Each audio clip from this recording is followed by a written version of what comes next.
So I looked at teaching clinics completely differently because I had a teaching background. How do you build a lesson plan? How do you do this? How do you build up? Boom, boom, boom, boom, boom. Like first thing we would do, we would teach them pumping. And then we'd be like, okay, let's say we go out in the street, we line up an Indy car and a monster truck and have them race down the street. Who's going to win?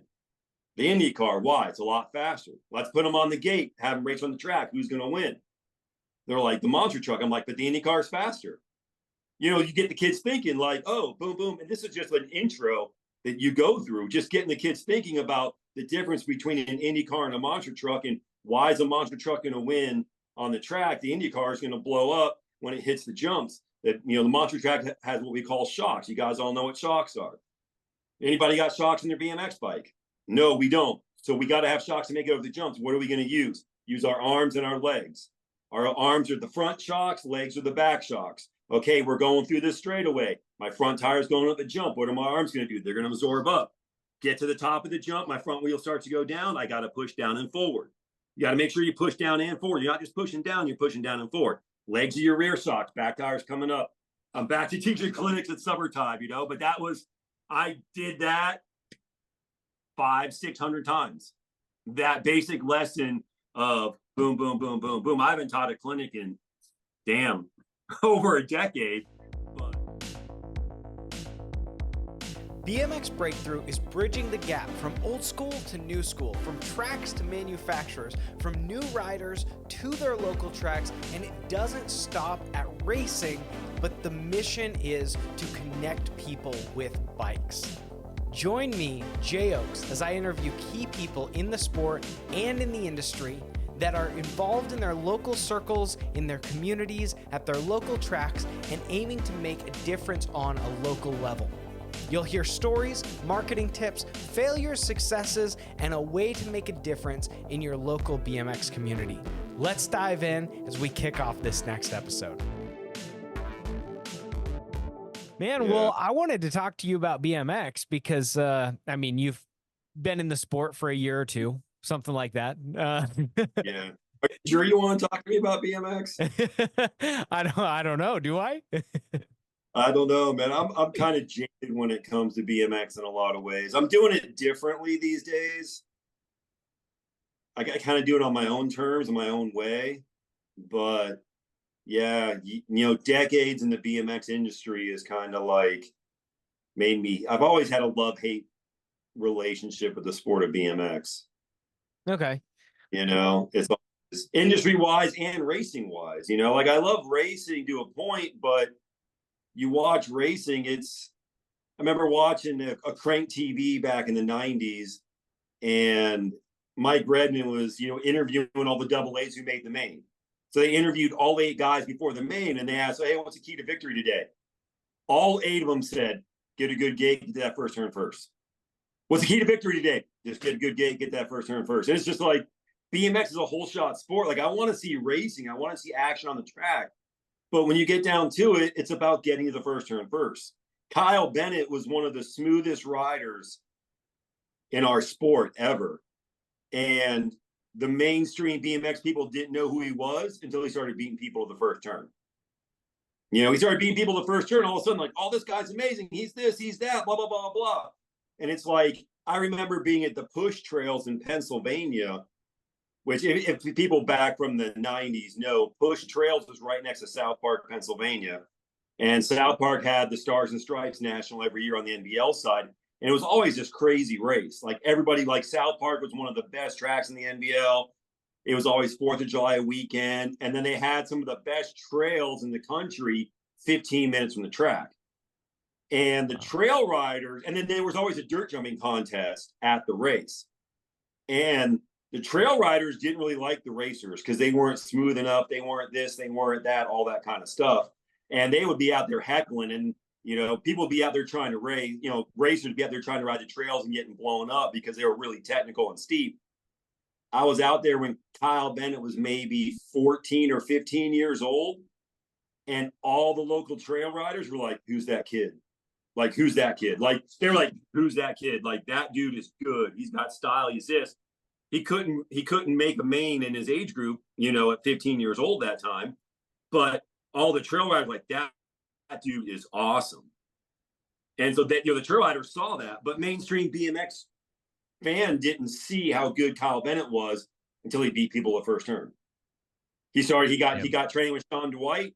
He learned how to get a gate, learned how to get to the first jump first, and then he went on to an amazing career after that. But it was just like that skill thing. So it's like you kind of have, and South Park was always an interesting track because it was more of a technical track. So the skilled riders loved that track. But the first straight was flat and slightly uphill. So the power riders liked that track too. So the power rider would get down the first straightaway and horse it.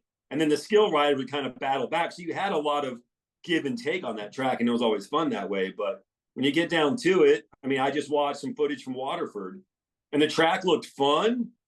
But I was watching racing. There was a little bit of moves on the first turn, second straightaway. But after the second turn, it was follow the leader all the way to the finish line. Like, follow the leader. Like, dude, I want to see some action. I want to see some passes going on. And you just don't get that as much in BMX these days as you used to. I mean, you didn't really get it back that much in the 80s and 90s and early 2000s either, but you at least got more than what I see today. It's pretty follow the leader.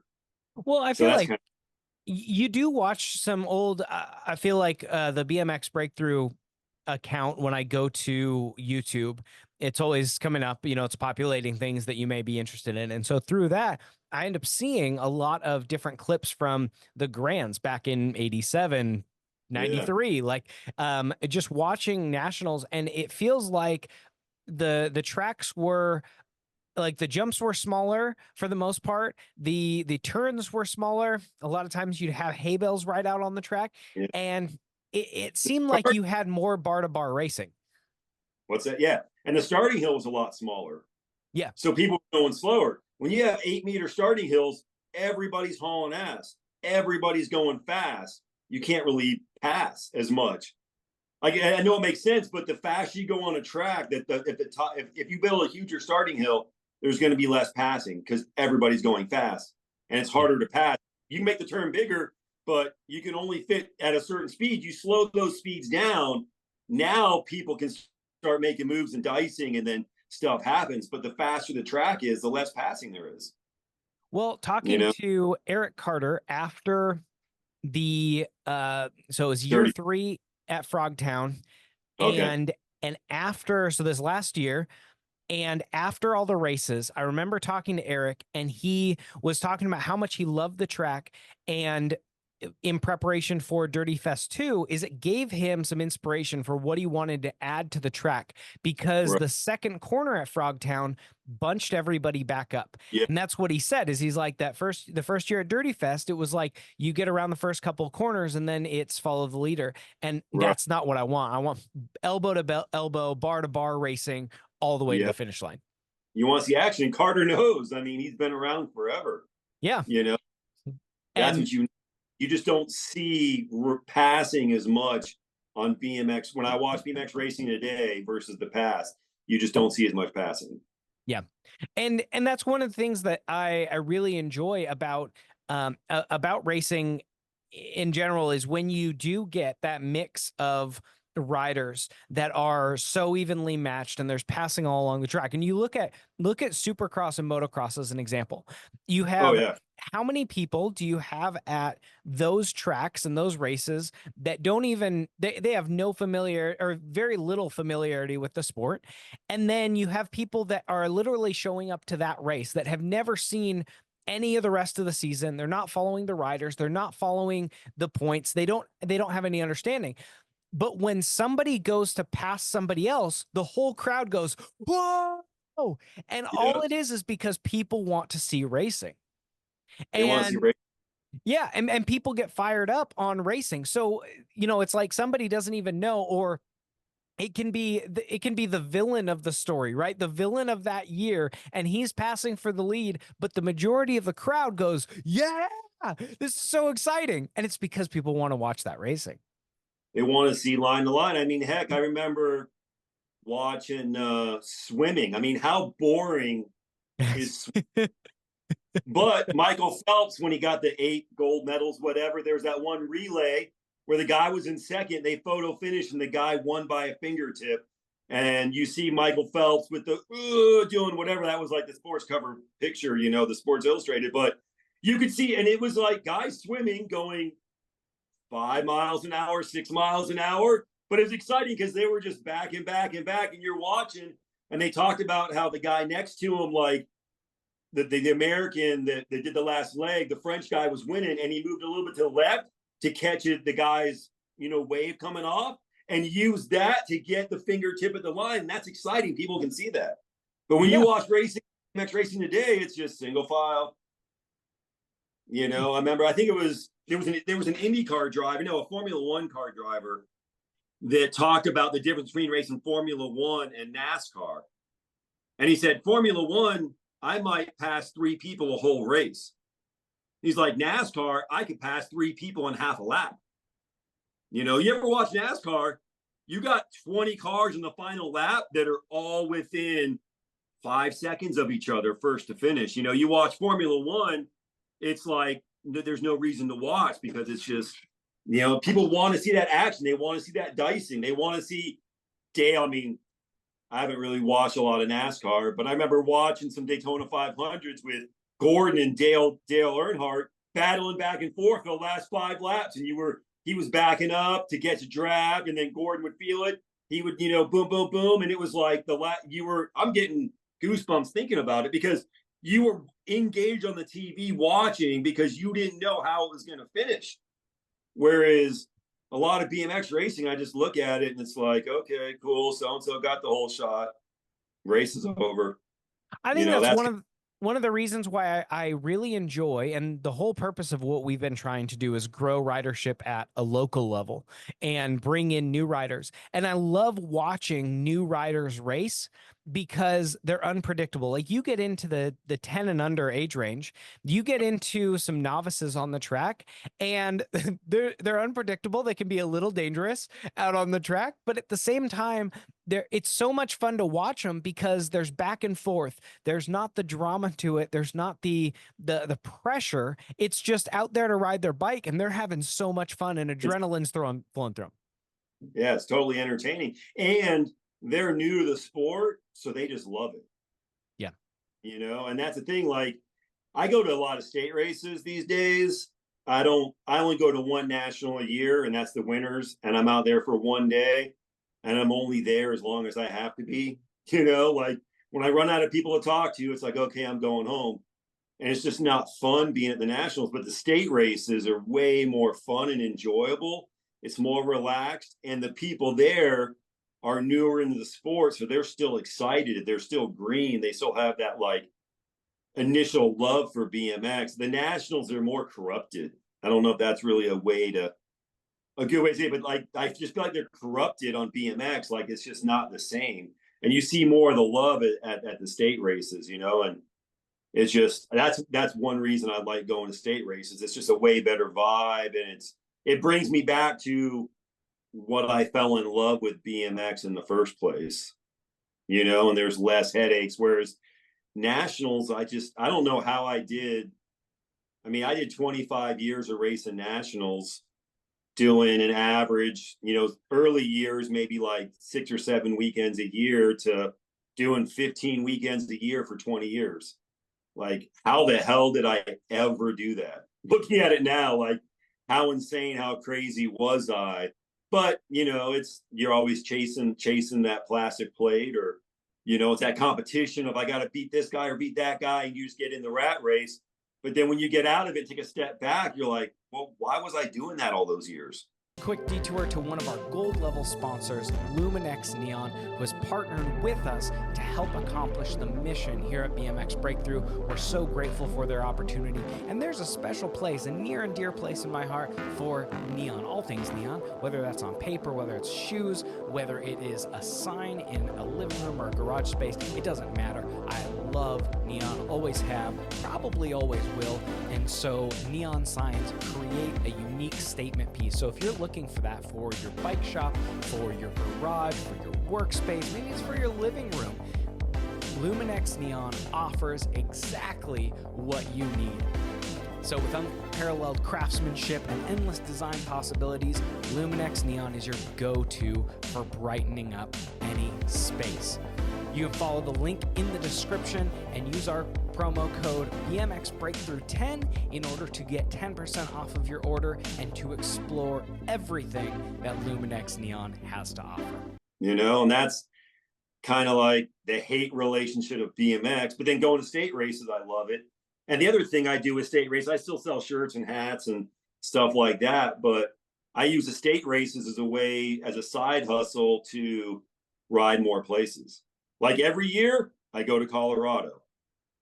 That's cool. You like bike, you like ramping jumps, you need to spend a week in Colorado every year. Have you been to Colorado? I have, yeah. Have you been to Valmont? You've been to Ruby Hill? You've been to Minturn? You've been to Frisco?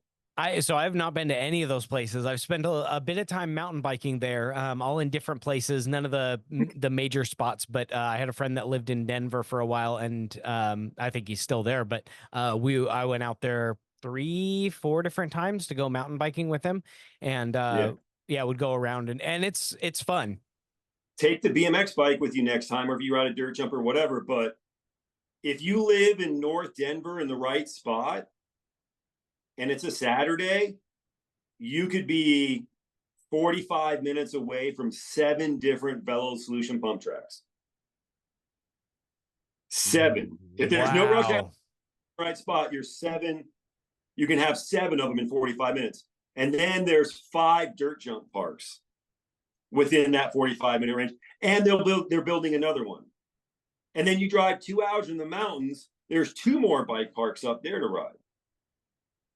You know, so it's like they need to spread the wealth. Colorado's above the curve on this, but the bike park revolution's happening. Now, 2 of those Velo Solution pump tracks are at a dirt park. So it's like, you know, they would kind of get doubled, but counted twice. But there's 5 that aren't at a dirt park. There's 5 Velo Solution pump tracks that are not at a dirt park that you can just go ride.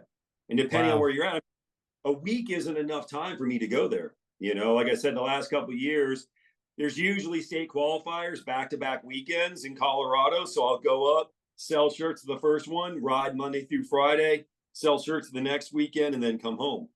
You know, and it's just, and if I can make money on the trip or it pays for the trip, like I get a free vacation last year, or I just got back, you know, last week. I didn't really make any money selling shirts, but I about broke even on the trip, but I got to ride Colorado for 5-6 days and have a blast. You know, so it's like totally worth it. But it's just amazing when you go there. And that brings me back to the love of BMX, being able to ride my bike. And they're free pump tracks, like they're free bike parks. You can, as long as it's not raining and wet, you can show up and ride 9 in the morning till sun goes down. Yeah. You know, it's amazing. Like you got to go back. I mean, mountain biking there is obviously great, but the bike park scene is phenomenal. That's awesome. Definitely need to get out there. I think one of the things that I want to ask you about is because you talked about, you openly said you're a little bit jaded, which is okay.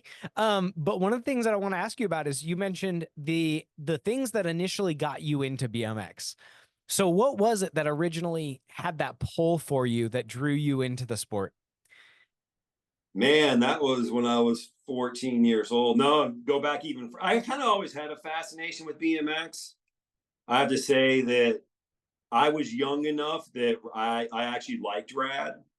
You know, I found that when you talk about Rad, when Rad came out, if you were over 16 years old and in the sport, you hated the movie.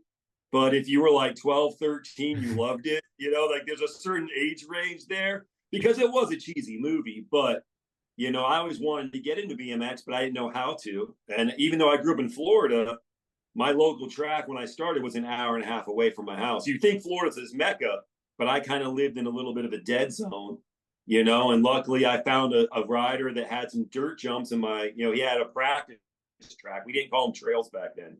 He had a practice track. And I went out there and started riding and learning from him. And then he said, hey, man, there's a national going on in Orlando this weekend. And it was my birthday. So I told my dad, like, hey, you're taking me to go watch this national on my birthday. Like, that's what I'm doing for my birthday, you know? I went out there and watched, and that was in April. I didn't race till December. So it took that long till I actually got to race, you know? And it was there was another family, a kid that I played Little League baseball with. They spent a summer in Texas and learned, got into BMX there, came back and went to the local bike shop and asked about BMX. And the guy, Tony Sanaka, who built the practice track, he actually worked at the bike shop and he could fill them in. And then he gave them kind of my number and they're like, oh yeah, John. And the next thing I was going to races with them at Orlando all the time, but it was an hour and a half to go ride a local, just to race local. But I always had the practice track. I could go out and get my fill of riding, which is, it's kind of weird because most kids start off racing and then they discover trails and jumping, and most of them will get away from racing and go to dirt jumping. And I was kind of the opposite way. I started dirt jumping in a way and then moved to racing. But I mean, my soul and my heart, I was always a rider, but competitiveness and skill set was a little bit better for racing. So like I kind of migrated to racing. I was one of those guys like that I was a rider who raced, because I talked about when I did Rail the Berm, like you got to get the four different you have the racers who race, you have the racers who ride, the riders who race, and then the riders who ride. And the riders who ride never come out racing. They're at the skate park, they're at the dirt jump parks, they're whatever. And the riders who race and the racers who ride are kind of the same. It's where they're 60-40. They're kind of the same mentality. Then you have the racers who race. Those are the dudes that are like, yeah, dude, I'm going out get some gates on Tuesday night. Like their whole life is about racing. They don't care. I'm like, hey, man, let's go hit the bike park. No, man, I got to go get gates Tuesday night. I got to try to win. I got to do this. I got to collect points. I got to race Tuesday night to, get my better. And I'm like, well, are you progressing in anything? He's like, I got to go to the gym more. And I'm like, well, maybe you got out to the bike parks and rode your bike more and developed your skill set. You would come to the race and actually perform better. But they're just all racer, train. When I talk clinics, I always talk about the 2 P's of BMX. There's 2 ways to get speed on a track: pedaling and pumping. And that was always the first thing we talked about was how to pump. Right now, I don't care. The first drill we did was just pumping. And it was like, I don't care how good of a pedaler you are right now. I want to see how good you can pump. So we're going to have you stop pedaling at this point in the turn and see if you can pick up speed through the rhythm section by pumping, And it's like most people who teach clinics, they do gates first. Gates, and more gates. Oh, yeah, we can try to pass and turn. Let's get back to doing gates. Yeah. Because when you get down to BMX, again, like I said earlier, it's about getting to the first turn first. I mean, gates are critical, but especially for newer riders, being able to ride your bike and pump through a straightaway is better. And then also teaching clinics, we would go to a track every once in a while that had a super huge starting hill. And we had newer riders. And when you're teaching gates, you're like, okay, come out of the gate hard, pedal all the way down the first straightaway. Well, you do that with a kid that doesn't have a skill set yet, and they die on the first jump. So it's like, okay, cool. Like we're going to pump first and we're going to start there. And then I can start to assess like which riders are ready to go full speed down the first straightaway and which ones aren't. So then I'd be up on the gate. Okay, you charge. Okay, you just get a few gates, just get a few pedals out of the gate. If you want to hit your brakes before the first jump, hit your brakes. I don't want you to die, because if you crash here, first time out the track, you're newer, you're not coming back to the sport. Let's try to keep you in the sport, develop your skills, and especially with supercross hills nowadays, like kids are hauling ass on that first straightaway. They don't know how to take a jump yet. You don't take somebody to the ski resort and put them on a black diamond their first lap, things like that. So it's like, I always had a different philosophy with how I taught clinics. I did 15 years of teaching clinics, leaving for summer tour. We did 15 years of summer tour. I didn't go every summer, but I had at least 10 years, Memorial Day to Labor Day, I was living in a car, traveling around the country, driving 30 to 35,000 miles. I mean, I had a 15-year period where any car I owned, I put 50,000 miles a year on. Wow. Yeah. It's like when I hear people say like, oh yeah, you drive an average of 12,000 miles a year. I'm like, who are these people? Like, that's all you do? Like, I did 50,000 a year, 30 to 35 over the summer alone. Yeah. But I, I mean, I I, did that for a good 15 years. I want to say I love your philosophy on that. I think that pumping is such an underrated skill that riders are not prominently taught. And like you said, there's a strong focus on gates and pumping. There's so much to that. I mean, you're out in Arizona. Do you know Brian Landers? He's in I've heard, Chandler. Okay, he's at the Chandler track. Anyway, he's just a local racer. I don't know him aside from having spent some time with him in Frogtown. And what was it, year 2 at Frogtown? We ended up hanging out with him quite a bit, and that dude is fast. And he talks about when he was riding for a team, as he would go out there and they would use Greg Hill's training, and one of the focuses was one night that they would go out for a practice was literally just pumping. They were not right. pedaling at all that whole night each week. And that dude was fast. He had some power. He could pedal, but he also had so many skills on the track. And so I got to watch him racing at Frogtown, and it's a different style of racing than modern stuff. But man, like those skill sets are transferable, and it doesn't really matter. So you talk about like going out in, we'll call it like the real world outside of racing, and building your skill, just being on the bike, and then you talk about pumping, and gates can come later, but we can build those other fundamentals. That's Yeah. I mean, phenomenal. if I was teaching an expert only clinic, I would spend most of my time on gates for Okay. the most. You know what I'm saying? If I'm teaching more novices, I'm teaching novices. All I'm teaching with gates pretty much is how to stand up and balance on the gate. Like you're a novice, stand up and balance on the gate. If we accomplish that, we're good. But it's more important for you to learn how to pump, how to corner. Let's work on those fundamentals. So you got to kind of tailor what you're teaching based off of who you're working with. But like every clinic we did, we would do pumping, manualing, jumping, and then we usually took a break. But before we took the break, we get on the kids on the gate, and I would say, and I would always test it, but I'd be like, how many kids think you could beat me in a race? And you get some kids like, okay, cool. And I'm like, okay, how about if I'm not allowed to pedal and you guys are? And the kid's like, oh, yeah, I can beat you. I can beat you. And I would look, and I could already assess, and I'd already tested it. So I knew, like, some tracks you can't pump, but I would look at the thing and I'm like, I don't think any of you guys are going to beat me. And the parents would be up there watching, and they'd be like, no way. And they would watch me not pedal and beat most of the kids in a race, and they were pedaling the whole way. Depending on the track. There's some tracks you can't do it, but every time when we were planning the track, I did a pump lap to see if you could pump that track and how fast you could go. And some tracks you can, some tracks you can't. But most of the time, I would look at it and be like, I think I'm gonna have a hard time beating you, but I don't think anybody else will beat me. And then that just shows the power of being able to pump your bike. And so we did that a lot. And when you were on summer tour, you knew, like, we were doing the pump lap, you better work on that skill so you can make it around the whole track.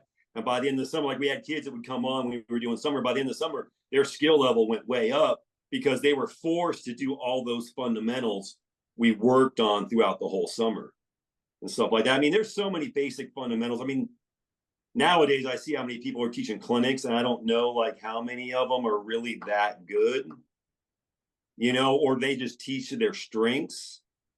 I mean, I just see some people teach clinics. I'm like, do you really know what you're taught? Like, do you really know what you're teaching here? Do you really know do you have a program set up? And the thing with me, I mean, I got my degree as a teacher, and, I graduated college, math ed. Of course, I never went back to teaching school. I taught full time for a little while. I did it because I could get a free education. My dad worked at the college, so I got free tuition. And I'm like, okay, being a teacher could be a good fallback plan. I graduated college, and I'm like, yeah, I'll go out and be a BMX teacher, not knowing that I would have been financially a lot better off teaching high school versus teaching BMX. Looking back, I probably would have maybe toured for 2 years and then just became a school teacher, and that's, part of the love-hate relationship with BMX. But so I looked at teaching clinics completely differently because I had a teaching background. How do you build a lesson plan? How do you do this? How do you build up? Boom, boom, boom, boom, boom. Like, first thing we would do, we would teach them pumping. And then we'd be like, okay, let's say we go out in the street we line up an Indy car and a monster truck and have them race down the street. Who's going to win? The Indy car. Why? It's a lot faster. Let's put them on the gate, have them race on the track. Who's going to win? They're like, the monster truck. I'm like, but the Indy car is faster.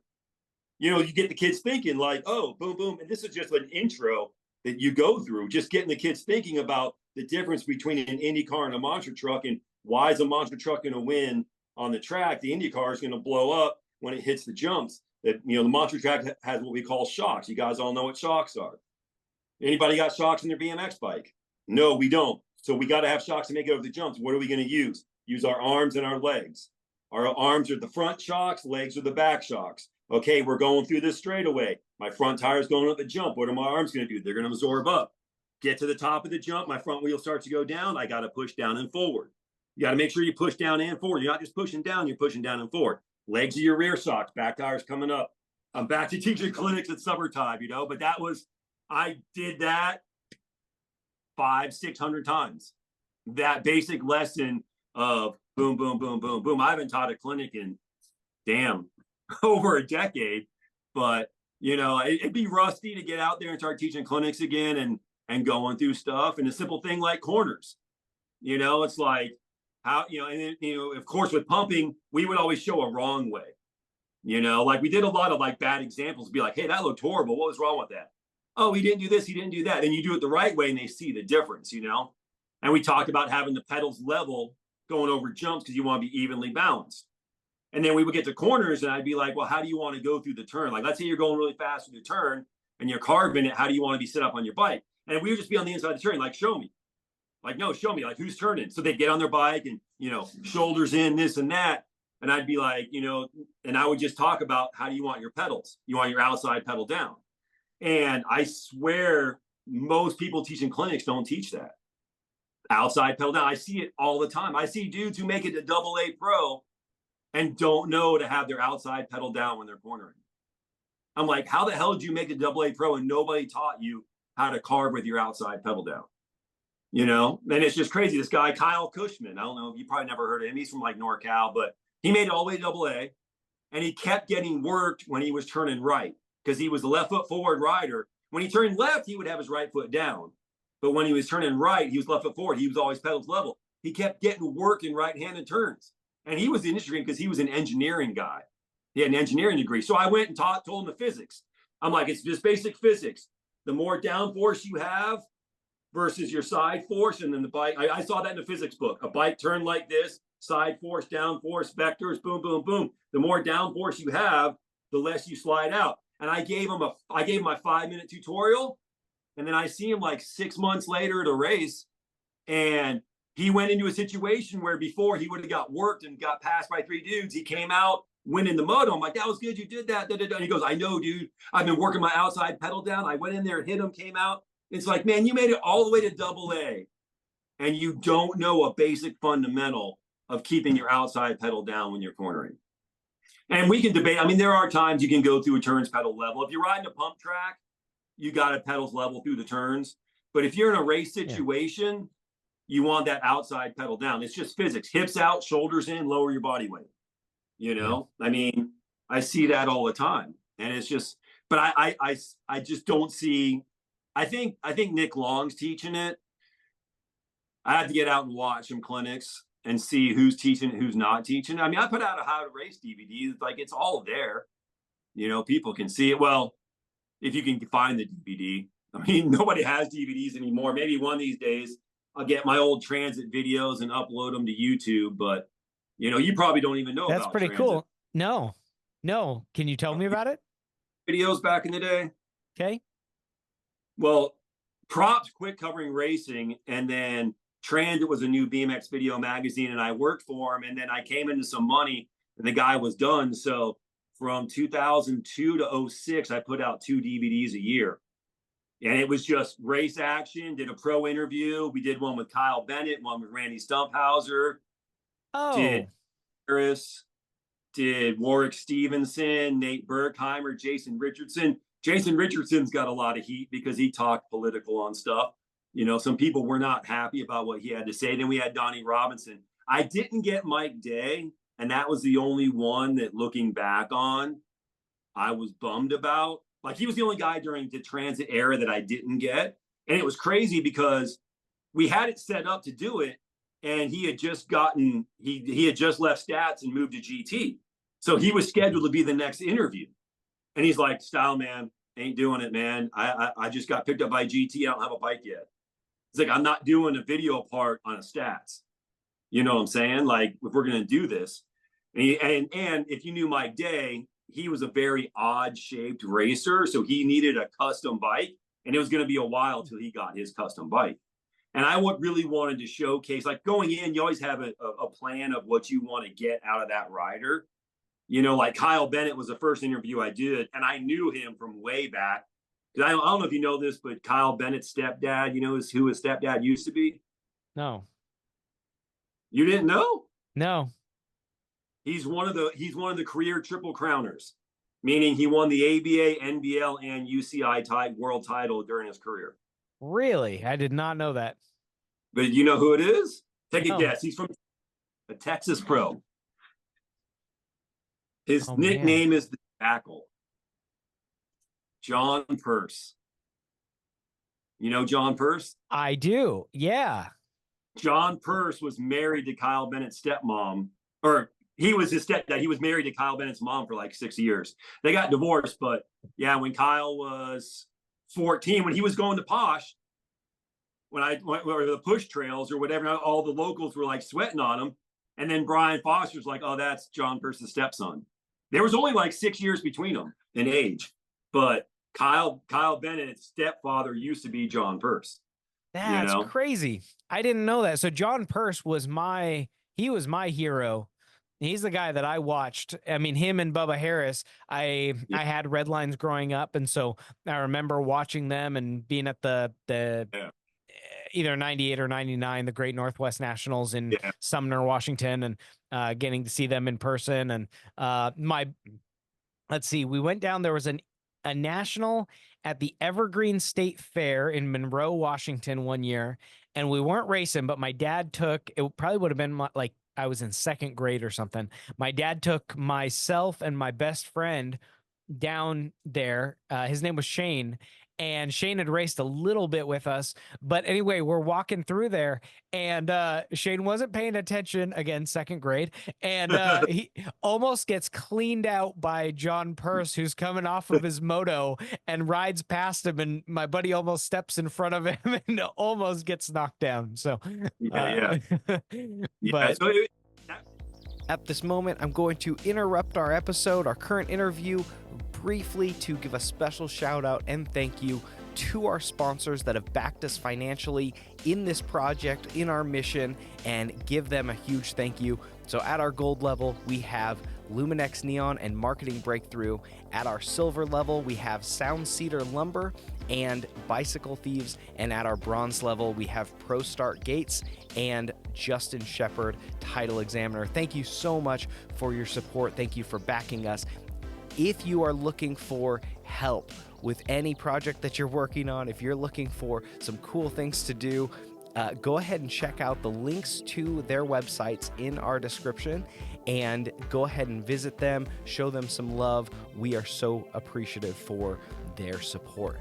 And if you are interested in getting involved in a local track, helping out, or sponsoring a local track, sponsoring the BMX Breakthrough project as a whole, please reach out at j@bmxbreakthrough.com. You can also go to our website and find out some of the needs of tracks and some of the things that we are working on at bmxbreakthrough.com. Once again, thank you so much for your support. Let's dive back into this conversation.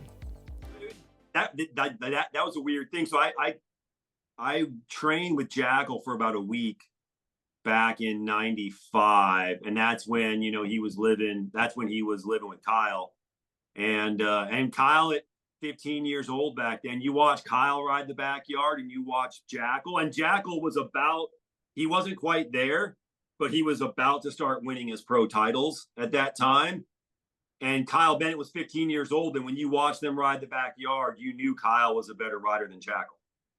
Like it was like, you could tell who was a better rider, but Jackal just charged through stuff. But I spent a week, so I knew Kyle. But, getting into his interview, I kind of wanted to showcase, his skills in his backyard. And then we did the one with Stump Hauser where I wanted to show his backyard. I've been to Stumpy's house before. And oh yeah, with Stumpy, I wanted to showcase the Stumpy Gate, which is, I don't know if you know what the Stumpy Gate is. Kind of it's a practice gate that is a free falling gate that when you snap, the gate falls. Okay.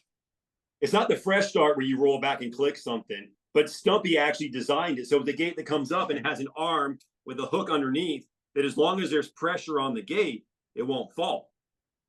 Oh. So then he built, so he could do gates by himself. Now other people have copied the design, but they called it a Stumpy Gate. So as long as there's pressure on the gate won't fall. But when you go to snap, you pull back a little bit, the pressure comes off the gate, the arm falls off, and you do a gate. So I wanted to showcase that. But I had been to Stumpy's house the year before and watched him ride, and his ability to go through corners was just insane.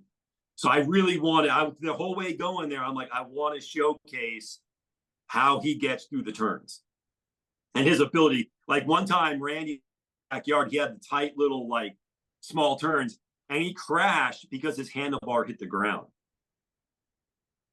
Not because he slowed down. He was 90 degrees, and the turns were like that tall. They were steep, and he would just carve through it, and his handlebar actually hit the ground, and that's what caused him to crash. So I wanted to be able to showcase that. But going back to my day, I wanted to showcase his riding ability. And so then he finally got in, and we were going to slate him in on the interview. And that was when we were leading up to the Olympics.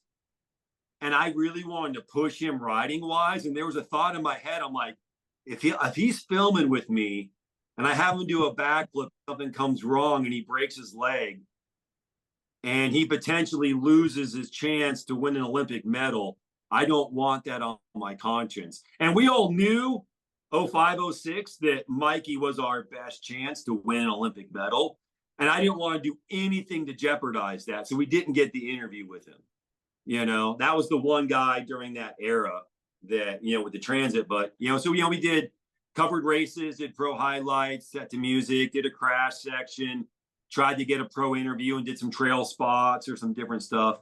It was a video magazine, basically, that we did from 02 to 06. And it was funny when I used to do Rail the Berm, we interviewed probably 10 different Australian pros, and each one of them were like, dude, I grew up watching transit. Connor Fields, the last two gold medalists, Connor Fields, Nick Kinman, both messaged me like, yo, like Connor's like, dude, I lost all my transits in a move. I need the whole box set. Same thing with Nick Kinman, like, dude, I need the transit box set. They grew up watching that stuff. Alfredo Campo from Ecuador. Yeah. Yeah. We had talked about him on one show, and Tyler Brown said he's really tall. And I saw him at the Winter Nationals. So I walked by in the pits. I'm like, yo, stand up. Because I'm 6'4". I'm like, I got to see if you're taller than me. Like, if I look at you in the eye, how tall are you? And then, that was about it. And then he starts talking to me. And he tells me, like, yeah, I was a little kid in Ecuador, and I got transit videos. And if it wasn't for that, I wouldn't be here racing BMX today. I would have never moved to the States. I got a transit, and I saw Kyle Bennett's backyard and Stumpy's backyard. And I saw that you can make a living off of BMX. I'm a little kid from Ecuador. We're racing on gravel tracks. Like, BMX is so small there. But I knew if I could keep on it, I can maybe get to the US one day and be a pro. And it was just like, that was just really weird hearing that, and then turning out he makes the Olympic main in Tokyo. I'm pretty sure he made the main in Tokyo, and it's just weird to think that he was a little kid and he got transit because Dan's Comp sold him. So he was able to get a transit order him through Dan's Comp, and then watch the DVDs and go from there. So it was like, that was a big deal back in the day. But if you weren't around down that era, you don't really understand how big transit was, in the BMX world that way. So if you missed it, you missed it. Yeah. I as you've gone through and explained, I mean, there was definitely a moment in there where I'm like, okay, no, I remember what transit is. I remember, I don't know that we ever had any. I remember seeing them available in Dance Comp, and I remember seeing clips. Like, if I would go to different shops, the local shop that we had wasn't very BMX forward, and so anyway, the transit stuff I remember seeing like here and there, but I've never Unfortunately, I've never watched like a video. Now I'm realizing that I need to figure out how to get my hands on some of those and be able to watch them. Yeah, I'm out of some of them. 3, 8, and 10. I'm out of. So we did a total of 10 videos. So I'm out of those three, but the other ones I still got. I mean, I sell them at races here and there, and some people come up. I just need to put them on YouTube, but I don't know if it's worth the time and money, to make $5 over the next year and put all that stuff up there. I just need to put it up there and be done with it. But you know, That's it's fair. technology, that kind of stuff. I didn't know much about the technology side of stuff, but I understood angles. I understood like Jason Carnes, he got the box set and he made his kids on his tour watch it. And then one time he made a comment, is like, was BMX racing just better in the 2000s, or did transit make it look better? And it's a little bit of both. I think racing was better, like 95 to 05, I think, is when BMX racing was its best. It wasn't the gold, like that was the golden era of like good racing, was 95 to 05. But at the same time, too, I would get different angles. I would take a ladder out on the track. I'd be always looking for a good angle to be able to showcase what was going on and paying attention to what was happening and stuff like that. Like one year at the NBL Grands, they had a pro section. This girl, Rachel Smith, was jumping the pro section during her open mains. And they had 14 and over open girls, so it wasn't their class. It was open. And I knew she had been jumping it, and I was working the second turn camera, and I had my guy Z-Man working the first turn camera. And I told him, okay, if you see Rachel go pro section, you stay on her. I don't care. Like, you stay on her. Sure enough, she went it. Nose case blew up, crashed. It was awesome. And he was right there. And like after the crash, I looked over. He gives me the big thumbs up. I'm like, oh, yeah. And I went back and looked at the footage later, and I was like, damn, that was the right angle to have. Another one was 04 ABA Grands. We made a mistake at the 04 NBL Grands. Warwick Stevenson that year won the world title, and he made a proclamation at the beginning of the year. I'm going to try to be the first guy to win all 3 pro titles in the same year. So he was like, he called it out like, I'm going for the worlds, I'm going for ABA, and I'm going for NBL, because nobody had won all 3 in the same year. Wow. A few guys have, like 6 guys have won it throughout their career, but nobody's won all 3 in the same year. And Ellis came close, and so did Jackal. Jackal was one off, like he had a chance. And so Warwick called it at the beginning of the year, and he won the Worlds. Right after the Worlds, MTV did a Made show, and he was going after the MTV thing, and he was a little off for the NBL Grands. And he came into the NBL Grands with like a huge points lead. All he had to do was make the main, and he would have won the title. And he didn't make it. He crashed in the semi. Or he had a bad semi.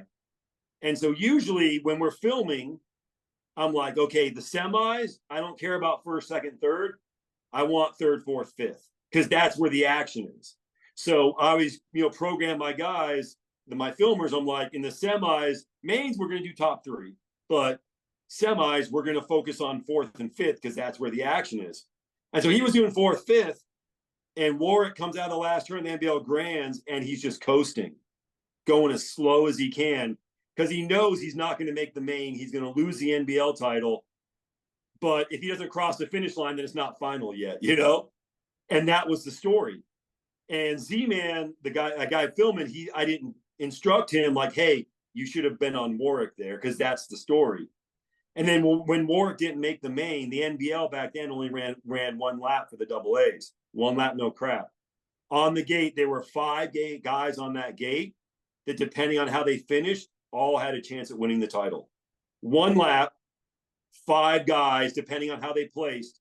Matt Polkamp, Jason Richardson, Kyle Bennett, Christian Besserine, and I can't remember the 5th guy, but all 5 of them had a mathematical shot on 1 lap to win the title. And Jason Richardson was in gate 8. Kyle Bennett was in 7. All Jay Rich had to do was follow Kyle Bennett around the track and get second behind Kyle, and he would have won the title. But the pressure got to him. He missed it. And Kyle Bennett won the main and ended up winning the title, even though he was like 5th coming into the Grands. But that was the story. So fast forward 3 months later, we're at the ABA Grands, and 4 guys were up for the title: Stumpy, Kyle Bennett, Warwick Stevenson, and Bubba Harris. And I told my guys, if you see anyone in the semis, you see any one of those 4 guys in trouble, you stay on them. You stay on them. I had the first straight angle. My guy Justin had like the third straight angle.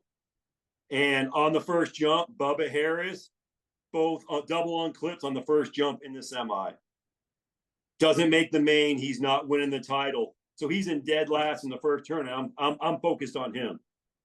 And then they come out second turn, and then Justin was focused on him. And you see Bubba come all the way from last up to second and makes the main. And the crowd went nuts. It was insane. And that was the year they had the mud year. So like the track was really long and had this crazy pro section. And it was just all types of wackiness. But it's like, if I didn't know to be like, you got to stay on them and zoom out and see, and you see Bubba just going by. Whereas if we filmed it typical pro BMX filming like you see in the Olympics, they would have been following first, second, and third, or first, and you wouldn't have seen Bubba till the last straight. You wouldn't have realized how he came through the pack and did what he did. And that was just an amazing race. But if you don't get that, you don't get it, you miss the story. And it was straight up like, I'm zoomed out. He's in last place in the first turn, and I got him centered on the screen. You see him come all the way through, because that's a semi. Now in the mains, it's going to be a little bit different how you film it, but that's just. But to the beginning of our conversation that's what people want to see. People want that racing. People want to see a comeback story, regardless of who it is. Yeah, that film, and that goes back to Jason Carnes. Like when you watch a lot of people film, I cuss at the TV screen every time I watch the Olympics. They screw it up every time. I watch it over. I'm like, what are you doing with that angle? Why are you showing this angle? Like, think about this. We talk about swimming, Olympic swimming. It's slow and it's boring. And they don't switch camera angles that much. When you watch swimming, they don't really switch camera angles. The last lap, that Michael Phelps thing, they had the camera going for the last 20 seconds and they didn't change it, and you saw it, and they're not, and it's easy to follow swimming because if a guy's in lane 8, he's in lane 8. A guy in lane 4 stays in lane 4. In BMX, when you're on your third pedal, you're not in your same lane anymore. Whether you're out in front of somebody and you move over, or you're here or that, where someone forces you to move over, it's like, just like a funny story, like, racing pro, it was always, total points to make it out. And so it was always like, you were like, okay, you race all your motos, scrambled motos. You always say, hey, what's the cutoff for AA today? Or what's the cutoff for the semis? Like, 12 with a 4 or 13 with a 2 means you had 13 points. Your 2 was your third moto. You had 12 with a 4. You had 12 points with your 4th as your tiebreaker. And like, oh, dude, it's 13 with a 2 today. Oh, man, I got 13 with a 3. I didn't make it. Or I got 12 points. And one time, somebody asked Christian Besserine, hey, what's the cutoff in AA today? And Besserine goes, second pedal. Meaning not like point wise, but on my second pedal, if I'm in front of you, we're moving over. But that's my whole point, is swimming is boring as hell. And they keep the same camera angle, but it's exciting.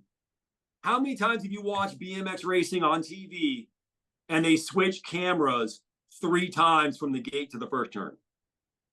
Yeah. 3 times. I was watching the Worlds. I could not see what the hell was going on because they had that stupid at the gate camera shot, and they're sitting there and the gate drops and they don't switch off at that angle to the guys who are at the bottom of the hill. So what happened from their second pedal to the bottom of the hill, I can't see.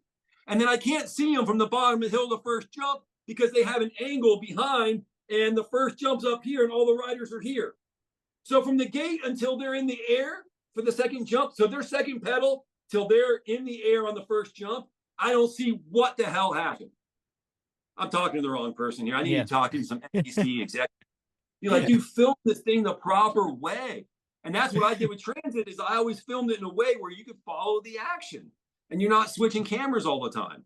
BMX racing, so much this, that going on, and you switch, and the action's doing this, and then the cameras are going. How do you follow that?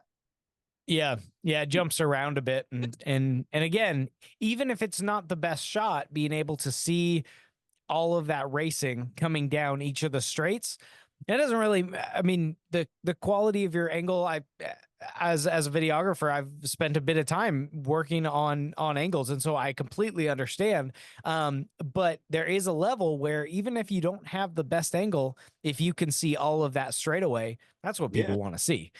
yeah. So It's just that's another love-hate relationship. Transit, I was ready to quit it after I had a conversation with the CEO of the ABA, and he told me some information that totally just ruined me. Like I knew at that moment transit was done, like it was never going to succeed. But I kept it going because I was like, well, maybe '08 Olympics, something will happen. BMX, maybe all three Americans win one, two, three gold, gold, silver, bronze. There's a huge whatever. BMX has a huge kick. Or maybe the people at NBC are going to, that was totally naive. Maybe the people at NBC would realize I'm doing video stuff and they would ask me for some consulting work. But of course, that was never going to happen because they're way up here and I'm down here. I don't know the technicals, but I know how to make BMX racing look cool. I know how to get the right angles. I know where to put the cameras and what to look for in the action. But I watched it on TV. Like I said, I just watched the world's coverage from Rock Hill, and it was horrible. The angles, how often they switched, was damn horrible. They always did the gate shot, which was, I guess they had weather issues. But on top of the second turn, they had like a little banner, and everybody's standing on top of the second turn. And then right above that, you can see the gate from this turn, from this one shot. And they showed that sometimes from the gate. Like you couldn't even see, like you could only see like this much, like the angle's that bad. You can only see that much of the gate. And you see people standing here and banners. And I'm like, dude, I'm not a pro, but I know not to do that. Like get better angles, show it better, but they don't care. They don't know. I mean, that was one thing when Transit Race 3, they had the X Games from Woodward West. The last year they did the downhill racing from Woodward West, and they were filming it and they were showing stuff, and everybody's like, dude, this is going to be awesome, and blah, blah, blah, blah, blah. And then it came out on TV, and everybody was like, dude, that looked horrible. That was lame. I wasn't allowed to film the racing because of TV rights, but I was allowed to film practice. And my whole goal going there, I wanted to show what the track really looked like. And people watched what I put out there, and they were like, damn. those tracks were gnarly. Yeah, but I showed it. Like, you want to know something that's gnarly? And I tell this story all the time. Ski jumping in the Olympics. Ski jumping, when they come off and they jump, do you know how far they go from where they launch to where they land? Do you know how far they go? I do not. Take a guess. I mean, is it getting... My guess would be like around like 60 to 80, maybe 100 feet. They go 100 yards. They go over 100 meters. Whoa. They go a football field. From where they take off to where they land is a football field. I just blew your mind there. And you know why you don't know that? Because of how they film it. They zoom in on this guy. You see him come down. You see him take off. And then you see him land. One time I was watching and I saw one wide angle that they just happened to show, and my jaw hit the floor. I was like, are you kidding me? Like, you hear 100 meters, you think it's 100 feet. Like, you don't realize, if you ever seen one, I was in Salt Lake and I saw one in the distance, and it was like massive how big it is. Here's another thing that's crazy about ski jumping in the Olympics. They go further with a headwind. Because they take off here and they land down here, and the headwind floats them up. So they go further with the headwind. They're using their hands to steer. They're like, that's crazy. They're basically airplanes. They're gliders. But you don't know that they're doing 100 meters unless you're there live, because of the way they film it. Yeah. I mean, at the Woodward West, they had to step up. It was 45 feet lip to landing. It was a 7-foot tall lip. Landing was 5 feet taller than the lip, and it was 45 feet lip to landing.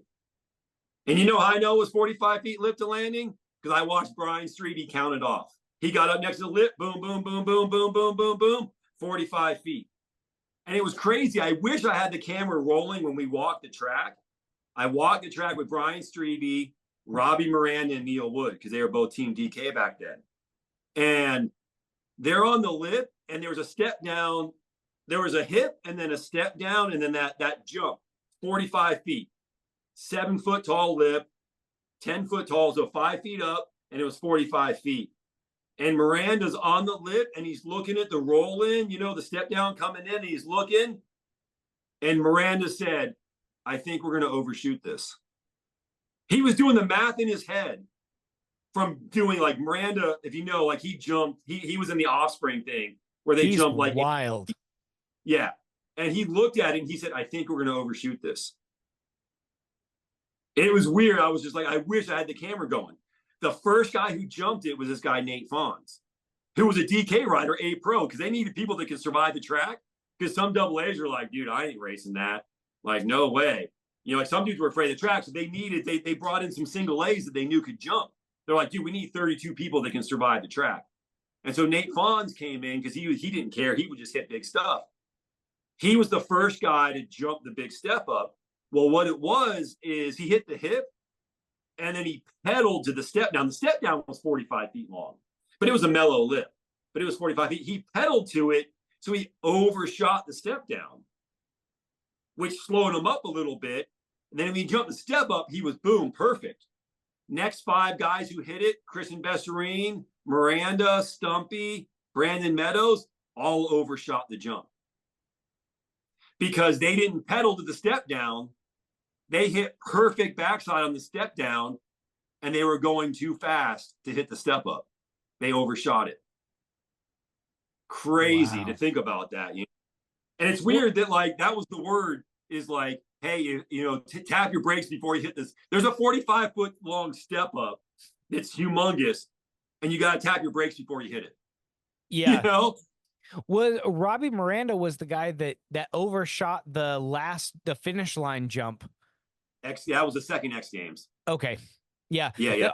I mean, those tracks, again, those tracks are just absolutely insane. Like I raced four cross a couple of times.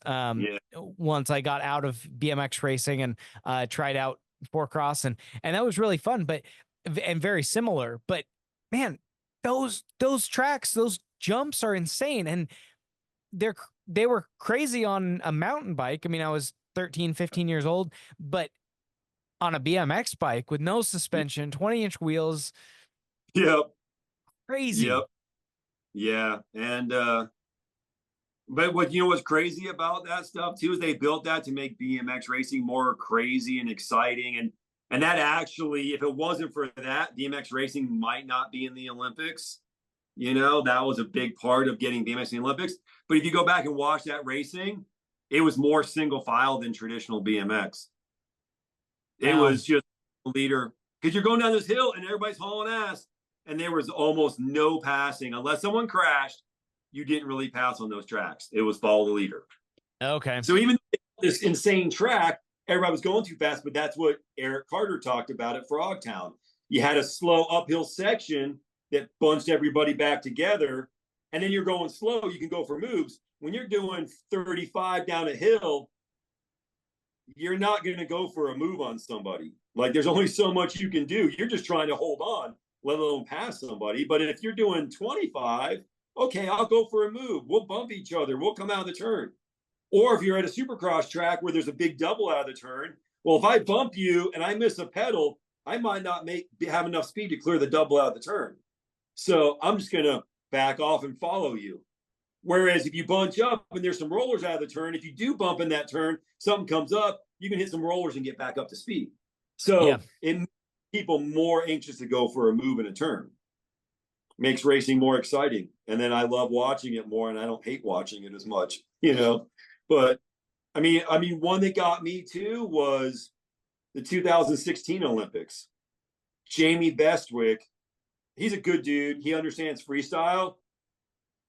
But when I saw that main, I was like, why didn't they have Mike Redman as the color guy on TV? Because there were so many little details that got missed. Like I wish I was the director at that point, and I would be like, Redmond, boom, boom, boom. Okay, we're going to show some replays because this happened, that happened, this happened. There was all this stuff that we should be showing people that's not getting seen, and they don't know. I mean, for instance, at the 16 Rio Olympics, man, I always forget Yepes, the Carlos Ramirez, Yepes, whatever. They call him the magician. He's from Colombia. He got the bronze medal. Oh yeah. He was in 8th place at the bottom of the hill. He was in 8th place at the bottom of the hill, and he came back and got a bronze medal. So Carlos is one of my, I've gotten to spend some time with him from my time doing a little bit of work with Racing and spending some time. He is a really, really phenomenal rider because so many of his races, he comes from behind and man, he passes people in the rhythms, along the pro set through the corner. He passes people and uses the entire track. And he passes people in places that nobody else passes. Yeah. He does coming from behind. He was in 8th place at the bottom of the hill and came back and got the bronze. But that didn't get showcased because nobody knew, like if I would have been behind the scenes, I'd be like, yo, Redmond, we're going to talk about this. Hey, we're going to watch, Ramirez at the bottom of the hill, see where he makes his moves and different stuff. And Nick Long, I mean, this is a crazy thing, but, they photo finished that they were tied for the bronze. Time-wise, they were tied, but they went to the photo finish, and Ramirez had him by a knobby. And so Nick Long didn't get the bronze. And there was a few things Nick did in that. I mean, for instance, I'm watching it. I didn't know exactly what happened in the second turn, but I saw Nick Long miss a pedal, and I knew right there he lost the goal. I knew right there, like, he lost the goal because the jump out of the second turn was this huge step up that you had to have speed for. And when he actually hit his pedal on the ground, but he missed a pedal, and I'm like, that was the absolute worst place for him to miss a pedal. And then he had to sky the thing, and then Connor went by him, and then he swung out wide in the last turn, and Van Gorkum passed him. And if that doesn't happen, Ramirez doesn't get a bronze. If Nick would have held his, defended, because that ball up happened, and then Ramirez was in the right place, high load, and Nick Long at the line, he lunged too early. Like you do your little, finish line lunge. He lunged about a foot early, and Ramirez timed his lunge, and that was the final step of Ramirez getting the bronze, was he lunged. If you go back and watch it, if you can find it anywhere, you'll notice Nick lunged too early. If he would have lunged at the right time, he would have held on to the bronze. But he lunged too quick. And that's why, and the thing is, well, how is the timing the same, but the photo finish is different? Because the timer is based off of where you're, like the transponder's on your fork. It's not on the front of your wheel. So depending on where they put the transponder compared to the finish line, if they put it right at the finish line, you're not going to get an accurate result. That's why they go to the photo finish if it's within a certain whatever. Because they were like, oh, he got the bronze, he got the bronze, he got the bronze. And I'm like, yo, dude, show that finish line. You got the photo, like you can show the finish and see. And then, he kept announcing he got the bronze because that's what the timing did. And then when you look at the photo finish, you're like, oh, Ramirez got the bronze, Nick's out, But it's just based on where you put that transponder on your fork. If you put it at the front of your fork, back of your fork, it's going to change because the finish line is basically when your front tire hits that plane of the finish line. So that's a little off. But there was just so many things that went on, and none of that got talked about. None of that got talked about. None of that got showcased.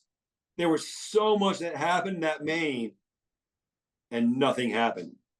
It's like I've watched Super Bowls, and they go back and dissect plays and this and that. And, I mean, living here, and I'm a Charger fan, long time, Charger fan. Go Jim Harbaugh, yeah. But I'm so psyched they hired him. But living here in Phoenix, I've always kind of liked the Cardinals.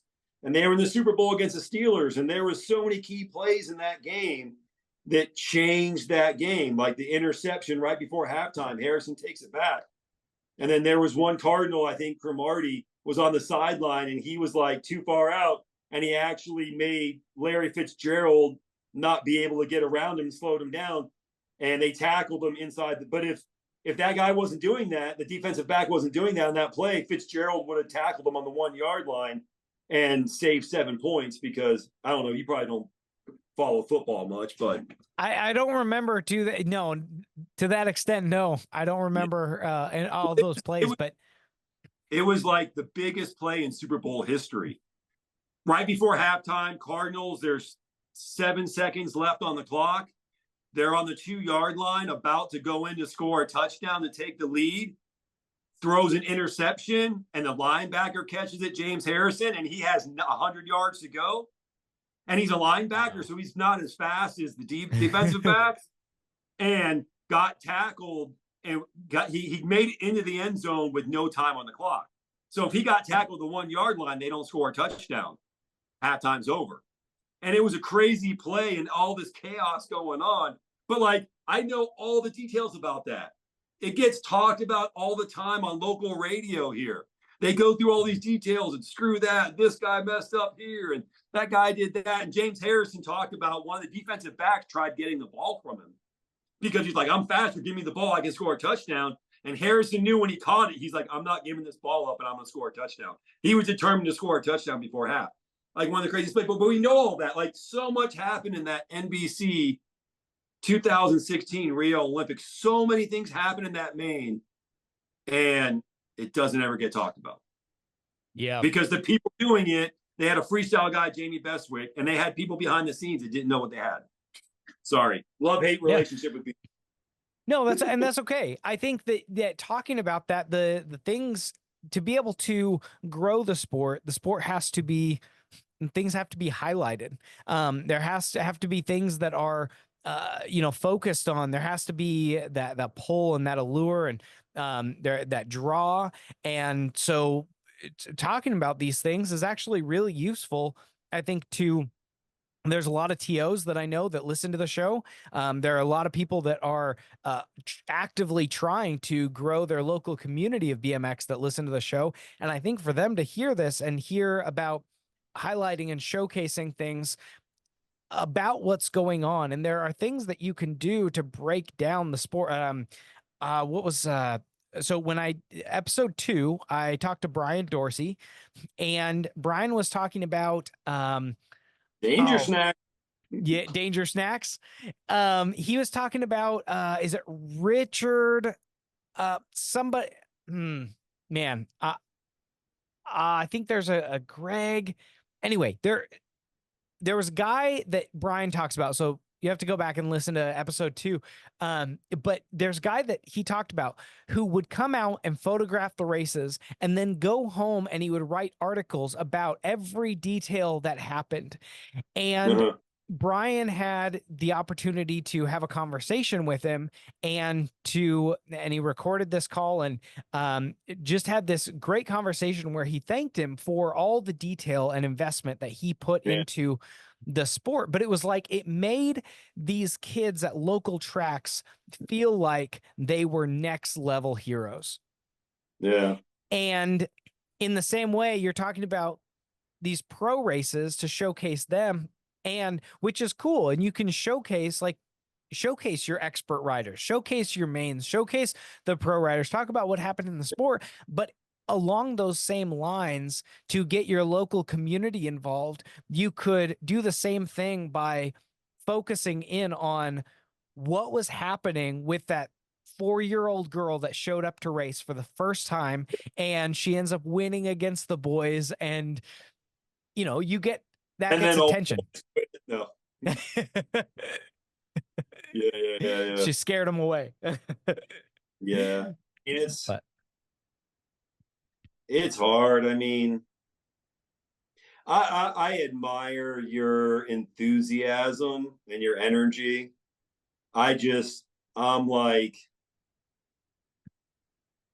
burnt out. I battled for so long to try to grow the sport of BMX and try to help out and make things better. And I did perhaps in my own little ways, transit and clinics and stuff like that. But it's like in the end, if anybody's going to get any message out of listening to this BMX Breakthrough podcast, the message I would tell them is BMX is a hobby niche sport, and just accept that and go with it and treat it as a hobby and just enjoy it for the hobby that it is, and do that. And you will enjoy BMX a lot better. If you try to make BMX bigger than what it is, you're going to be like me in 20 years and miserable and have more bitterness towards the sport and stuff like that. I think you're better off just enjoying it. And that's where I am now. Like, again, I don't chase anything. I just chase bike parks. I chase bike parks, and whatever can get me to Boise, Idaho. They got the best bike park in the country is Valmont in Boulder. Number 2 is Boise, Idaho. So if you're within 8 hours of Boise, Idaho, do a 3-day weekend, hit the Boise Bike Park. It's like J.A. Catherine, but you just put in Boise Bike Park. You can find it in the maps. Technology makes it easier. There's another bike park out in Caldwell that they built, so you can hit some other stuff when you're in the area. And then Eagle has some stuff to do there. And then there's BMX tracks in Boise too, so you can make a weekend out of it. Find a way to spend a week in Colorado, but just look at BMX as a hobby. Don't look at it as a business. Don't look at it as more than just a side hustle. Very, very, very extremely few people make a living in the sport of BMX, from the sport of BMX, and probably, I would say, over half of the people who make a living for the sport of BMX work for the sanction. If you don't work for the sanction, your chance of making a living on BMX is way down. Your chance of BMX being a side hustle that brings in a little bit of money here and there and helps you out with stuff is more doable. But if you're going to try to pay a mortgage, don't do BMX. Well, I think a couple of things that you said that are important there is, you said just leave it a hobby, and make it a fun hobby, a fun passion project, a fun sport. Then I think that's a big focus. Is if you can, there are a lot of things that people get excited about and then they go into and like, oh, this is going to be my day job, right? And to be able to just realize that, like anything, just allow it to be a hobby and have a ton of fun with it, and don't pursue that burnout, or don't push into it so hard that you find yourself getting burnt out, because both for adults and for kids, that can be painful. That can be, it can be miserable, and it can hurt in a lot of different ways. Yeah. And I mean, don't get over leveraged. Again, I had a conversation with the CEO of ABA. I was in his house. They were having the company Christmas party, and my future stepdaughter was volunteered to babysit. So, that him and his wife could go. And we were having a conversation in his kitchen, and he said something. He told me what the true numbers of the sport were. He doesn't realize it. He just told me what the NBL's true numbers were. But when he told me what NBL's true numbers were, he inadvertently told me what ABA's true numbers were. And I disagreed with him. I'm like, no, NBL's this. And he's like, no, they're that. I'm like, no, they're this. And he goes, dude, I almost bought their company a few years ago for a couple $1 million. I saw their books. I know what they have. And it was like, oh, damn. This sport is way smaller than what I thought it was. I mean, with transit, depending on how you look at the numbers, I had a conversation with Chad Roberts. He worked at Shimano. If you had anybody, I mean, pretty much anybody that races BMX probably has a Shimano product on their bike. Yeah. Whether it's a pedal, whether it's a brake, you probably have a Shimano cranks. You probably have a Shimano product on your bike or a chain. And Chad Roberts worked at Shimano forever. I don't know if he still works there, but anyways, we were having a conversation because we were racing Vet Pro, and we were at Rockford having a conversation. He goes, the hardcore race market's only 10,000 strong. He's like, Shimano did all the research. And he said, the hardcore race market's 10,000 strong. And what that means is if you sell a badass product that everybody has to have, your ceiling is 10,000. Mm. And I was just like, huh. And I'm like, and he's like, no, do you trust me? Shimano's a huge company. They make fishing reels. They make this. They make that. They're huge in mountain biking. They have guys because they have teams of people. Their whole job is what is this market? Like, how big is this market? Because they got to sit there and make products that they don't want to make too many, too little for this certain industry or this market. You know, if the market's only 10,000 and they make 30,000 products, they're going to be dumping a bunch of it. If the market's 50,000 and they only make 5,000, there might not have enough to, you know, fulfill the market. So they're always doing that. And when he said that to me, we're talking about transit specifically. And I was like, you know what? My best transit video, I mean, my how to race video, I probably sold 6,000 of those through the years. But the transit video zine, I hit 2,500. And I realized if I hit 2,500 and the ceiling's 10,000, I hit 25% market share on my videos, which, if you know anything about it, you don't need a video to race. So, like, I can't do more than 25% market share. Now, if 25% of the people bought the video, 60 to 70% of the people probably watched it because they borrowed it from a friend. You know, one friend has the video, go to their house and watch. I mean, not every magazine. I mean, they used to say magazines had like a 5 turnover, meaning if one person got a magazine, 5 people saw it. You know, and then you had and people stealing stuff, and heck, I mean, South America, people were duping my DVDs down there and selling them for $5, so I couldn't sell anything in South America, you know, because people were just buying it, duplicating it, and doing whatever. But you know, to have 25, and internet was starting to get bigger, so people weren't buying DVDs. Like, you looked at all those numbers, and it's like, I can't sell anymore. And 25%, like 2,500 videos, if I could have maintained that, I could have still kept doing transit. But that was what I maxed out at. And it was like, and I thought the numbers were bigger. I thought my ceiling was maybe 6,000 videos. You know, because I thought there were 60,000 people racing BMX. If I get 10%, that's 6,000, not knowing that there wasn't 60,000 people racing BMX. And it's funny because I told a story to Greg Hill one time, because people ask me, how come you don't do transit anymore? And I'm like, you know, I'm like, I can't afford to do it anymore. And Greg Hill asked me, so I told that whole story in detail. And right when I got done telling, you know, what the real NBL number was, Greg Hill said, oh, so you mean that the ABA was only this? He got there right then.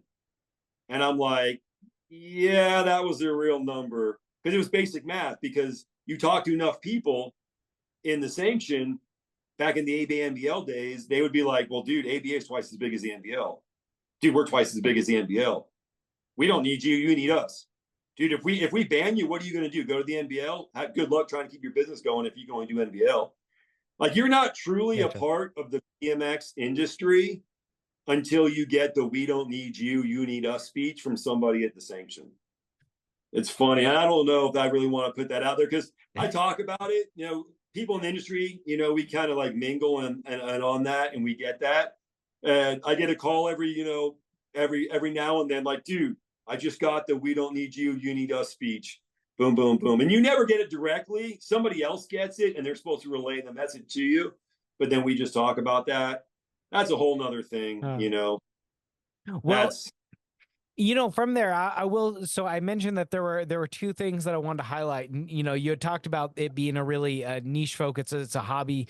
But the other thing that I wanted to highlight, and I think it's a perfect segue from what you were talking about, is that ultimately my focus is that getting kids onto bicycles, and whether that's racing or you're talking about chasing bike parks, mountain biking, pump tracks, skate parks, it doesn't matter. Riding up and down the road. And I say this in almost every episode, that my goal is to get kids on bikes, and that those kids would continue to love their bike, that they would be outside, that they would be playing around, that they would be pedaling and having fun and experiencing that freedom. And racing is a vehicle for that. There's a lot of people that got introduced to riding a bike and having fun on a bike as a result of racing. Right. And so that's where we've started out at. But the reality is that that long term, I mean, my kids they're at the pump track, they're at the skate park, they've got park bikes, they've got mountain bikes, and they just love riding their bike. That's awesome. And I know, thinking about what you want to talk about, that would be like, I totally agree with everything you say. And that was something that I thought about. Like, my daughter, I never had her race.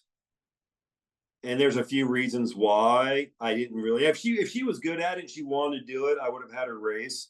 But I wanted her to ride bikes. So I've taken her to trips with me and we've ridden bike parks and do whatever. I wish we had more places to ride here. It's not quite there yet. I wish it was easier to have good places for her to ride. Like, if I lived in Denver, she'd be riding a whole bunch. I would definitely take her out and we'd be experiencing that. But like what you said is here's a big question. Is BMX just a gateway to cycling? Should we just look at BMX as the gateway to cycling? Should we talk to the cycling community, all the big companies, road bike companies, mountain bike companies, and try to sell, hey, BMX is the gateway to this, to cycling? And that's what GT did. When GT went out of business, that really screwed everything up. If GT was still in business and Rich Long was still at the helm, there's a chance mountain biking and BMX would be twice as big as they are today, because he understood that. He understood the idea. And it was interesting because Rich Long, he was the CEO at GT Bikes, and he got GT on the platform. Then he died in a motorcycle accident in 96 or 97. And both mountain biking and BMX took a dive when that happened. I've read some stuff in mountain bike magazines where they talked about Rich Long dying was the beginning of the end of professional mountain biking as a good career, was Rich Long dying, because he understood the big picture. And what Rich Long understood was, I'm making all these BMX bikes, but I'm losing these kids because they're getting older and they're progressing to mountain bikes. So he's like, I got to make mountain bikes. So GT started making mountain bikes. And he's like, what I'm going to do, I'm going to hook them. I'm going to hook them on this biking drug when they're 12 years old. I said drug kind of facetiously there, but I'm going to get them hooked on that. And I'm going to make them a lifetime customer. When they get older and their body doesn't want to ride BMX bikes anymore and they want something bigger, better, badder, they're going to move to mountain bikes. And I want to sell them that mountain bike when they get older. And then Specialized kind of went the other way. They were the mountain bike company, and they were kind of trying to compete with GT, and they thought about going down and building BMX bikes. And they made a kick-ass BMX bike when they had, Christoph Lebeck rode for Specialized mid-90s. They had a kick-ass BMX bike. But Specialized totally dropped the ball on their whole BMX market. And then they got out of the BMX market. What happened is the commissions on BMX bikes weren't as good as the commissions on mountain bikes. So all the sales reps had no motivation to sell BMX bikes at all. So they didn't push them, even though they had a kick-ass complete bike for $300 that was top of the line, awesome. The sales reps were like, I'd rather sell 5 mountain bikes than 20 BMX bikes. If I sell 5 mountain bikes or 20 BMX bikes, I make about the same amount of money. Wow. So why am I pushing? So now what Specialized does, they make 20-inch mountain bikes. They're like, dude, why should we make a BMX bike when we can just hook them on mountain bikes when they're 8 years old? From the beginning. That's interesting. When I go to Denver and you ride the bike parks there, the people I see riding BMX bikes are, for the most part, over 25 years old. All the kids that are 8 to 15 riding those bike parks are riding them on mountain bikes or dirt jumpers. They're not riding them on BMX bikes. And it's like, I look at these kids and I'm like, man, you would be better off riding a BMX bike for now. And then if you want to progress to dirt jumper in the future, cool. But I mean, a dirt jumper wheel size is usually 26, but they have 24-inch dirt jumpers now. So I see kids that are 10 years old that are prime for BMX, and they're riding a dirt jumper. They skip BMX, do not, go straight to mountain bikes, do not cross go, do not collect $200, do not get a BMX bike, go straight to mountain bikes. And I think that's one thing that BMX in general could possibly benefit from. But that's that's a higher level question. I remember when I first got into transit, I had first bought the company, and there was a race in Vegas, an NBL race in Vegas, and the Winter Nationals were the same weekend. So NBL and ABA both had nationals the same weekend, 5 hours apart. Not a coincidence in the scheduling there, of course. But back then, NBL, the double A's only raced on Saturday. They were just a one day. They weren't racing both days. And so Keith Mulligan and James Ayers were both with Snap. Snap was still going then, or Trans World, whichever. But they were at Vegas, and then the guy that I was touring with, Z-Man, he was chasing NBL points. So I asked the Snap guys, I'm like, hey, could I ride with you so I could film at Black Mountain tomorrow? So I rode down with them. Well, on the way down, we stopped at Applebee's to get food, and James was in the bathroom, and I'm talking to Keith Mulligan. You know Keith Mulligan at all? I don't. He basically, if you looked at a Snap or a Trans World, you know who Keith Mulligan is. He was okay. He was the editor. He was the one that made Snap and Trans World look cool.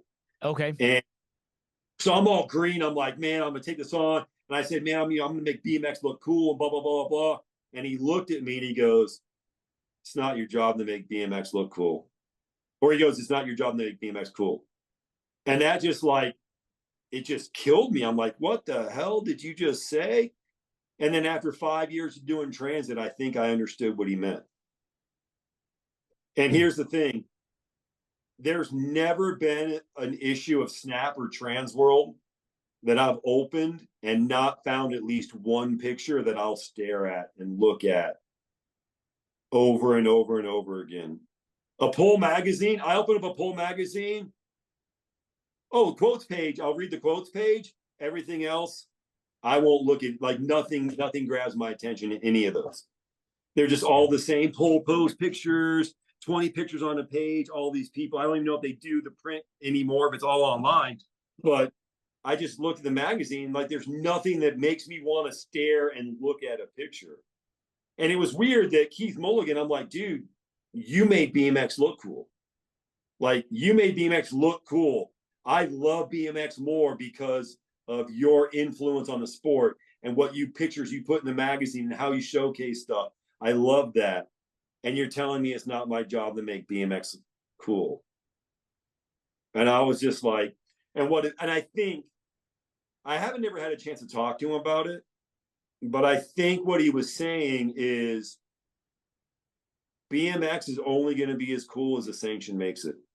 BMX racing is only going to go as far as the sanction will take it, or the sanction can take it or wants to take it.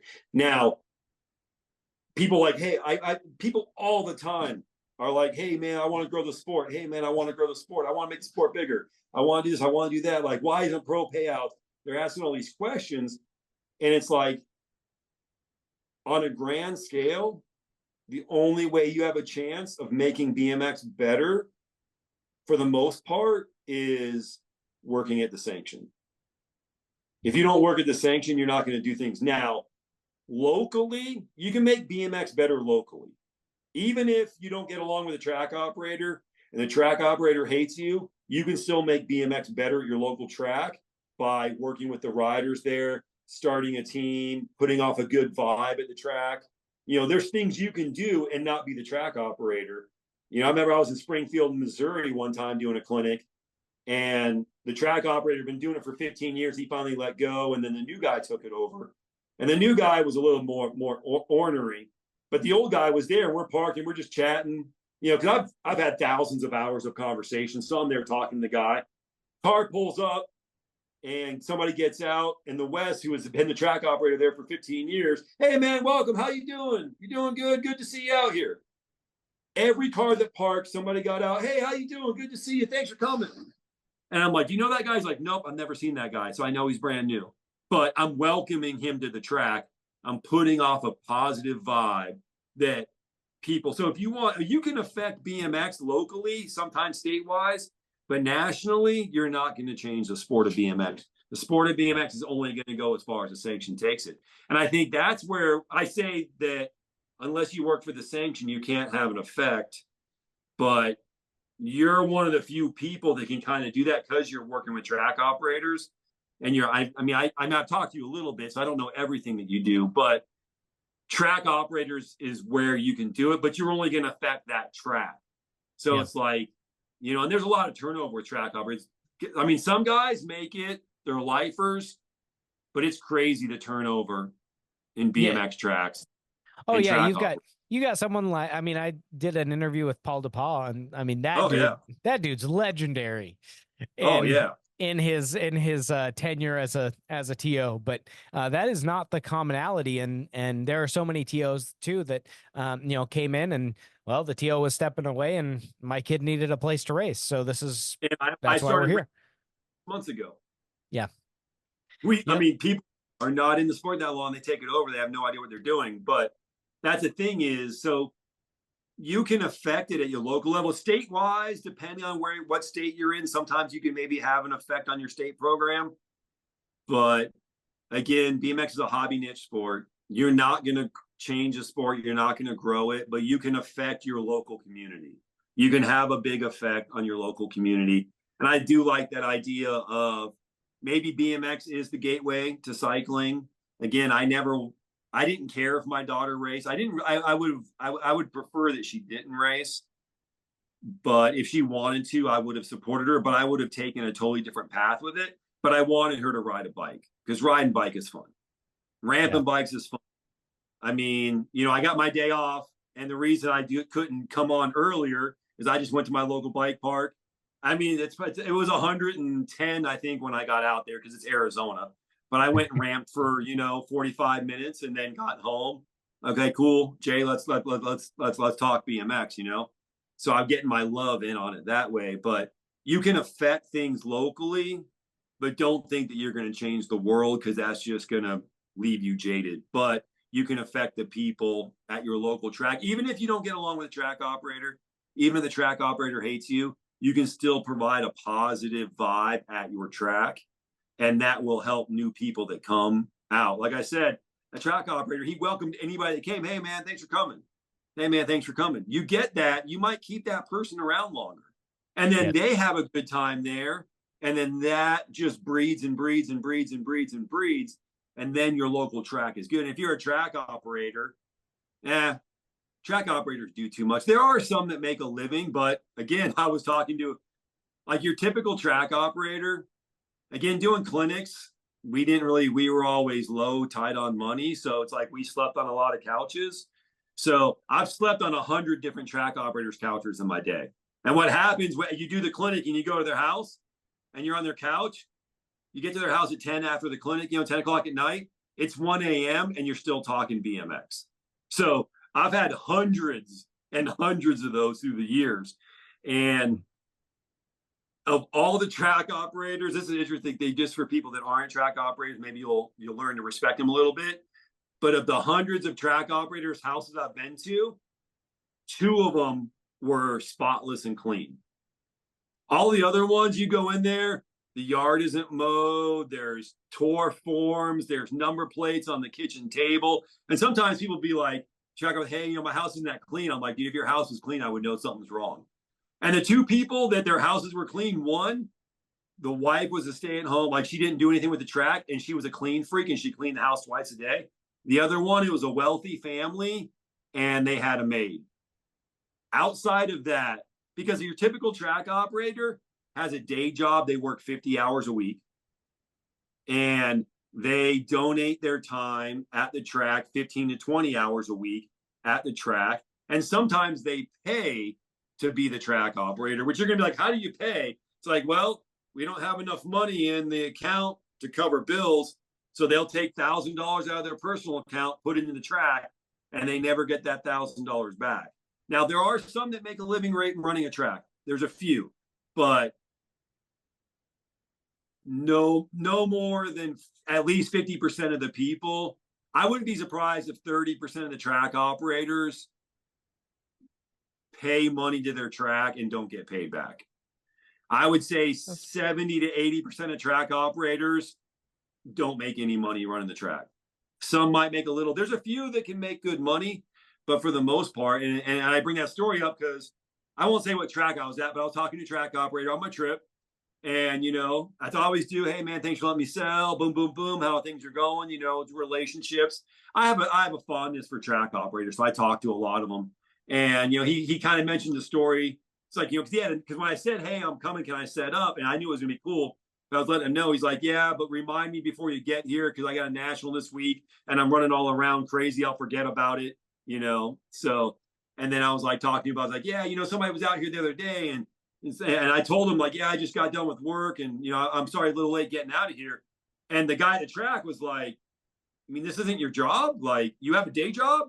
Like, yeah, dude, I work a day job to pay all my bills. Like, I'm volunteering at the track. Like, I'm donating my time. All this work I'm doing is a donation. It's a labor of love. I mean, it gives up people something to do. I mean, being a track operator is rewarding. Like being a teacher is rewarding. That you know you get that positive feel. You have a community where you're respected. You know, you don't make much money, but you know, you have that ability to have a positive effect. So you don't always get material. Most track operators do it for the kids and do it for the community and do it for the non-materialistic benefits they get from running the track. But then they also get stressed when you bitch and complain about something on the track and they're like, dude, I just worked 50 hours this week. I spent 15 hours on this track. I'm sorry, this isn't good enough for you. Maybe you should pick up a shovel and do whatever. And that's one thing I found out. A track operator is a lot more willing to listen to you if you have a shovel in your hand. It's true. Yeah. You out here helping out? Perfect. Let's talk. Yeah.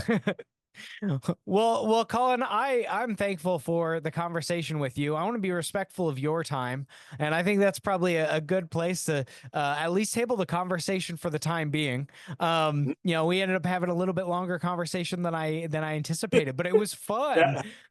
That happens. Get me going.